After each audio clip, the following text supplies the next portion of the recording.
Hello बच्चों। तो आज हम जो चैप्टर ले रहे हैं वो क्लास 12th का जो सेकंड चैप्टर है सेल्फ एंड पर्सनालिटी, उस पर बात करने जा रहे हैं, उसका पार्ट 1। तो इसमें है कि इंट्रोडक्शन क्या है। इंट्रोडक्शन की मतलब सेल्फ और पर्सनालिटी को इंट्रोड्यूस कैसे करेंगे।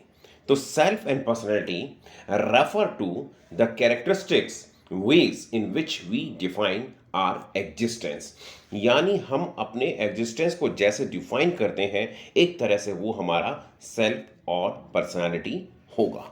तो एक तरह से हम एक चीज और कह सकते हैं कि सेल्फ को कैसे बोल सकते हैं कि it's a person's own nature या what a person perceive about himself, यानी एक व्यक्ति अपने बारे में क्या सोचता है वो उसका सेल्फ होगा, उसका क्या नेचर है वो उसका सेल्फ होगा। इसके अलावा अगर अपन पर्सनालिटी की बात करें तो personality is a real characteristics और क्वालिटीज ऑफ द हिमसेल्फ, यानी उसकी क्या क्वालिटीज होंगी, उसमें क्या क्वालिटीज हैं, वो पर्सनालिटी होगी। तो अपन अगर सेल्फ को डिफाइन करें तो हम कह सकते हैं the totality of the individual. और अगर अपन डेफिनेशन पर्सनालिटी की दें तो जो पर्सनालिटी की डेफिनेशन वॉटसन ने दी थी कि the sum of activities that can be discovered by actual observation. For example, I am very modest, यानी मेरी क्वालिटी है, मॉडेस्ट मेरी क्वालिटी है। अब हम बात करते हैं आइडेंटिटी की। आइडेंटिटी क्या है? Identity it's a attributes of a person perceive by others, यानी दूसरे व्यक्ति किसी व्यक्ति के बारे में क्या सोचते हैं, क्या परसीव करते हैं, वो उसकी आइडेंटिटी होगी। फॉर एग्जाम्पल, पीपल नो, जैसे अपन कहेंगे आइडेंटिटी को दो तरह से देख सकते हैं, पर्सनल फॉर्म में और सोशल फॉर्म में। पर्सनल क्या है? Refers to those attributes that make different from others. जैसे मैं कहूँगा कि माई नेम इज प्रेम, यानी मेरा नाम प्रेम है। अब सोशल में क्या होगा? Attributes that make similar with others. अगर मैं कहूँ, यानी link an individual to social group. जैसे मैं कहूँगा कि my name is Prem Saxena, यानी सोशल एट्रीब्यूट मेरा सक्सेना हो गया और जो पर्सनल एट्रीब्यूट है वो मेरा जो है वो प्रेम हो गया। इसी तरह से सेल्फ भी दो तरह का रहेगा, पर्सनल और सोशल। पर्सनल में क्या है?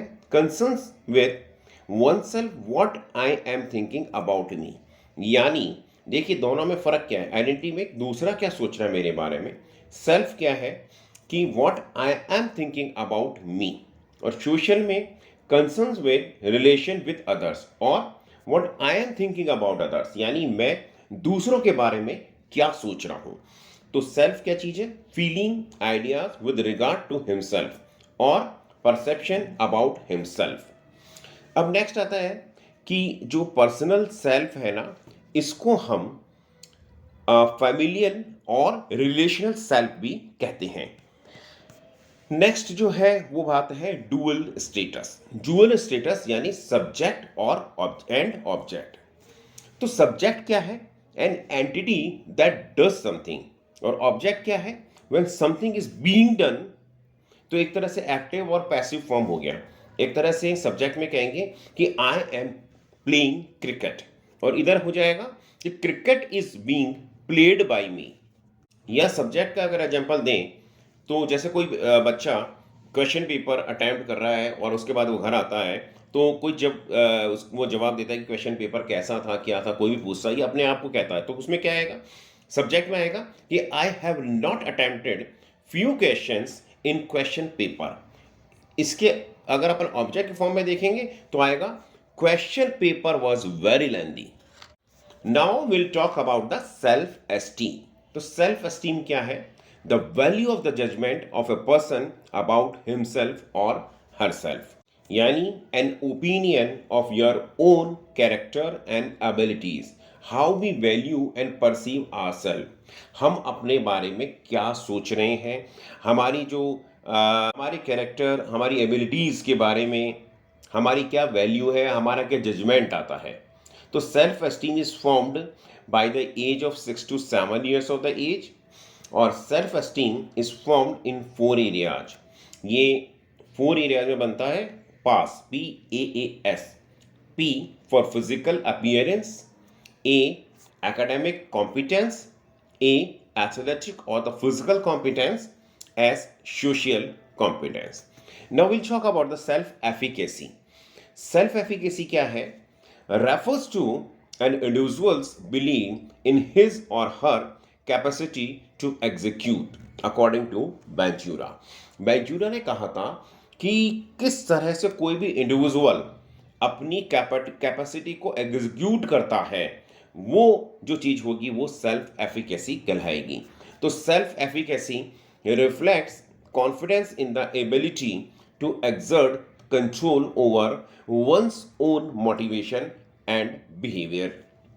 जैसे मैं कहूँगा for example that I am confident that I can do और एवरीथिंग आई कैन डू और everything is in my control, यानी मैं कर सकता हूँ या सब कुछ मेरे कंट्रोल में है, यानी I am capable to do. For example I shall crack the IAS examination if I study, यानी सेल्फ एस्टीम तो ये है कि मेरी वैल्यू क्या है, मैं क्या जज करता हूँ, मेरी एबिलिटीज़ क्या है और मैं क्या चीज़ उस किस तरह से मेरी कैपेसिटी है, मैं किस तरह के उसको एग्जीक्यूट कर पाऊँगा, यानी मैं अपने बारे में सोचता हूँ कि मैं कैसे उसको एग्जीक्यूट कर पाऊँगा, वो सेल्फ एफिकेसी में आएगा।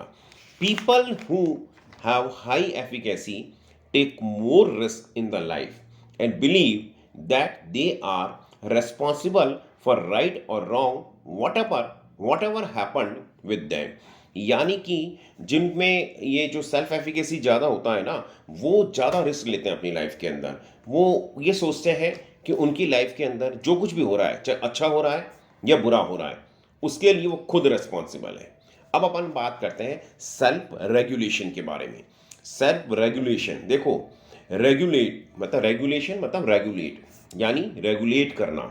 जैसे अपन रेगुलेटर नहीं होता है, अपन फैन को जो है कम ज़्यादा करते हैं, कभी तेज करते हैं, गर्मी लग रही तो तेज कर लेते हैं, ठंडा लग रहा है उसको वापस से कम कर लेते हैं, यानी रेगुलेट करना। तो सॉर्ट ऑफ वैसे समझें कि refers to our ability to organize and monitor own behavior। अपने बिहेवियर को हम रेगुलेट कर रहे हैं, ऑर्गेनाइज कर रहे हैं, मॉनिटर कर रहे हैं, यानी being able to regulate reactions to strong emotions like जैसे एक्साइटमेंट है, एंगर है। कई बार हमारे को क्या करना है कि बहुत ज़्यादा हम एक्साइटेड हो रहे हैं किसी चीज़ को लेकर, लेकिन हमको बहुत ज़्यादा शो नहीं करना है, या हम बहुत ज़्यादा गुस्सा हो रहे हैं किसी व्यक्ति के सामने, लेकिन हमारे को पता है कि हमने ज़्यादा गुस्सा किया तो हमारा काम खराब हो सकता है, तो हमने एंगर को कंट्रोल किया। या हम बहुत ज़्यादा डिप्रेस है, फ्रस्ट्रेट हैं, और हमने सोचा कि अगर हमारा फ्रस्ट्रेशन सामने वाले के पास में वो दिख जाएगा इमोशंस, तो हो सकता है कि हमारा कोई जो भी हम बात करने जा रहे हैं या कोई है वो हमारे को गलत समझे। तो नेक्स्ट आता है सेल्फ कंट्रोल।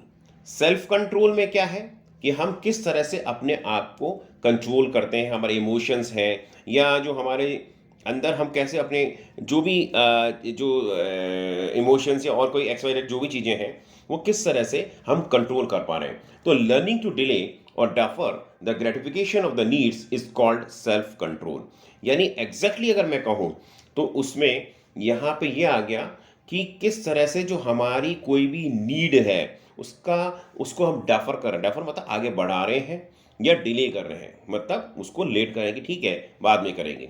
या जैसे एग्जांपल के लिए मैं कहूँ कि I have only 50 rupees and I have to go by bus, then I shall not eat sandwich, यानी मैं कहीं बाजार में हूँ और मेरे को घर पहुँचना है, मेरे पॉकेट के अंदर सिर्फ 50 रुपीज़ है। अब यहाँ आता है सेल्फ कंट्रोल। मेरे को सामने सैंडविच दिखाई दे रहा है, बट नेचुरल उसकी खुशबू से मुझे भूख भी लगने लगेगी, काफ़ी जने और बच्चे भी खा रहे हैं तो मेरा भी मन कर रहा है, तो मैं सेल्फ कंट्रोल कैसे करूँगा? But I have only 50 rupees in my pocket. अब मेरे को मालूम है कि 20 रुपीज़ मुझे बस से पहुँचने में लगेंगे। If I spend 50 rupees here, तो मेरे पास सिर्फ 30 रुपीज़ बचेंगे।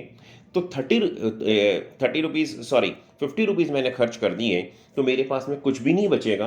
तो मैं 20 रुपीज़ में जो मेरे बस में जाने वाले लगने वाले थे वो मैं कैसे जाऊंगा? तो वहाँ पे मैंने सेल्फ कंट्रोल कर लिया, मैंने सोचा नहीं खाते। तो इसकी दो टेक्निक्स होती हैं सेल्फ कंट्रोल की। क्या? नहीं सॉरी, तीन टेक्निक्स रहती हैं। Observation of own behaviour, self instruction and self reinforcement. Observation of own behaviour का एग्जांपल कि हम कह सकते हैं कि मैं अपने आप को कह रहा हूं अंदर कि I shall not eat the sandwich, I shall eat biscuits at home. यानी मैं अपने आप को एक तरह से सांत्वना दे रहा हूं, दिलासा दे रहा हूं कि मैं ये सैंडविच नहीं खाता हूं, मैं घर पहुंच करके जो है बिस्किट खाऊंगा। अब आता है सेल्फ इंस्ट्रक्शन का एग्जाम्पल। उसमें हम कहेंगे कि this sandwich is not healthy. अब मैं अपने आप को इंस्ट्रक्ट कर रहा हूं, अरे भाई ये हेल्दी नहीं है इसलिए नहीं खाना है, ठीक है ना। नेक्स्ट आएगा सेल्फ रीइंफोर्समेंट। अब मेरे को किसी तरह से अपने आप को रीइंफोर्स करना है, यानी रिवॉर्ड देना है। तो रिवॉर्ड में अगर पता है मुझे कि मैं 50 रुपीज़ का सैंडविच बाय करके नहीं खा सकता हूँ, तो मैं क्या करूँगा, उसका एग्जाम्पल दूंगा, मैं एक गिलास ठंडा पानी पी लूँगा। यानी I shall drink a chilled glass of water. Now we'll talk about the culture and the self. So, how we see ourselves shape our lives, and it's shaped by our cultural context. How we think about the world, यानी world के बारे में क्या सोच, मतलब self और culture का connection है कि हम वर्ल्ड को कैसे देख रहे हैं, उसके अकॉर्डिंग कैसे हम ढल पा रहे हैं। उसमें दो तरह से एंगल हो गए, एक हो गया वेस्टर्न और एक है इंडियन। वेस्टर्न में क्या होता है, ये स्टेबल बाउंड्री, मतलब जो वेस्टर्न का जो रहेगा ना, उसमें क्या एक स्टेबल बाउंड्री होती है, यानी बहुत ज़्यादा मिलना जुलना नहीं, एक लिमिटेड, मतलब जो कुछ है इसमें शिफ्टिंग नेचर ऑफ बाउंड्री है, कभी बहुत मिल रहे हैं कभी नहीं मिल रहे हैं इंडियन में कि। और इसके अंदर क्या होगा, क्लियर डायकोटॉमी होगी या डिवीज़न होगा, और इधर क्लियर डायकोटॉमीज इंडियन में नहीं रहेगी। ये सोचते हैं कि वेस्टर्न वाले कि हम तो डिफरेंट एंटिटी है, हमारे को किसी से कुछ लेना देना नहीं है। लेकिन इंडियन वाले सोचते हैं कि हम ना सेपरेटेड नहीं हैं, हम इन्हीं के साथ हैं, हम ग्रुप का ही पार्ट है। यानी ये इंडिविजुअलिस्टिक, मतलब यहाँ पे जो वेस्टर्न है वो इंडिविजुअलिस्टिक अप्रोच रखते हैं, जबकि वो कलेक्टिविस्टिक अप्रोच रखते हैं। नेक्स्ट है पर्सनालिटी। तो पर्सनालिटी की अगर बात करते हैं, the word personality has been taken from the Latin word persona, the mask used by actors in the Roman theatre. Roman theatre के अंदर एक्टर एक मास्क यूज में लेते थे जिसको वो persona कहते थे। तो persona वर्ड जो है उसी लैटिन वर्ड से ये पर्सनालिटी वर्ड लिया गया है। तो पर्सनालिटी को क्या कहेंगे, personality refers to the enduring characteristics and behavior that comprise a person's unique adjustment to the life। अब अगर हम पर्सनालिटी के कैरेक्टरिस्टिक्स की बात करें तो इसमें होंगे एक तो physical and the psychological components, और कह सकते हैं हम इट इज़ यूनिक, सबका अलग अलग होगा। सब आपने देखा होगा सबकी पर्सनालिटी अलग अलग होती है, सब में अलग अलग क्वालिटीज़ होती हैं, तो पर्सनालिटी जो है वो यूनिक होती है।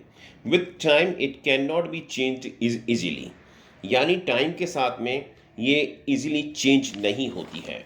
इसी तरह से सम फीचर्स में change has it is dynamic, लेकिन इनमें कुछ फीचर्स हैं वो चेंज हो जाते हैं, इसलिए हम कहते हैं कि personality is dynamic also. So thank you very much for watching a video, और बहुत जल्दी हम इसका पार्ट 2 भी लाने वाले हैं, तो देखते रहिए, सुनते रहिए, और प्लीज़ इसको शेयर